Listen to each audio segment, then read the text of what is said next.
We heard this last night from Please. both former President Obama and Michelle Obama as well. This urging not just to get on the bandwagon and support the vice president in her campaign, but also to do the work that's going to be necessary to make sure that she wins in November. So this has been a through line over the course of this convention. I suspect we're going to hear more of it tonight when we hear from Vice President Harris's running mate and from former President Clinton as well. That yes, time is short. We're only talking about a couple of months here until the election itself, but it's going to take a lot of work to turn out those votes. And you see that in where the vice president was campaigning yesterday. Yep.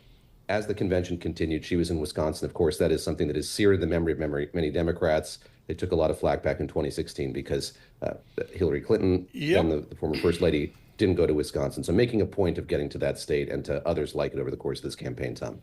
Hey, David, boy, the sense of momentum over the last 3 to 4 weeks since President Biden kind of stepped down in terms of the campaign has just been extraordinary. If you're the Democrats in Chicago, where do you go from here? Do you just try to build on this momentum? You see Vice President Harris really campaigning hard, really hitting the campaign trail hard, and it's not difficult to see the contrast between the way that she's approaching the campaign and the way that President Biden was when he was the presumptive nominee. So again, picking up on that, I was just saying about sort of the need for there to be momentum and doing the work to get people to the polls. It seems the Democrats are really hammering down on staying on the campaign trail, traveling as much as possible, trying to maintain that momentum. And, you know, a convention is a convention. It can be a snoozer. They're trying not to make this one, although I have had to stay up late both of these nights later than I thought that I would, but trying to capitalize on that momentum and translate it into energy that's going to consistently last until November when the election takes place. David Gura, Dave Wasserman with a classic yesterday for the Cook Political Report, really slicing and dicing low engagement voters. How does Trump get low engagement MAGA? How does Harris get low engagement House of the Democratic Party, blacks, Latinos, everybody else? It was a great piece by Dave. So let me start with the former president.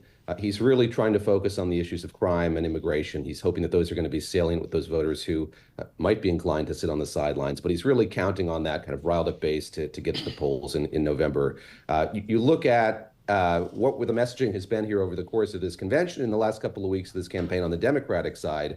They're really trying to appeal to more than just a narrow base of Democrats. I think without any exception, each of the speakers at the DNC has tipped his or her hat to or made an overture to independent voters and Republican voters as well. We heard from Stephanie Grisham, who was in the Trump administration yesterday. We've heard from Republicans the Harris campaign has tried to bring in, including a mayor from Arizona who's thrown his support behind Kamala Harris's campaign.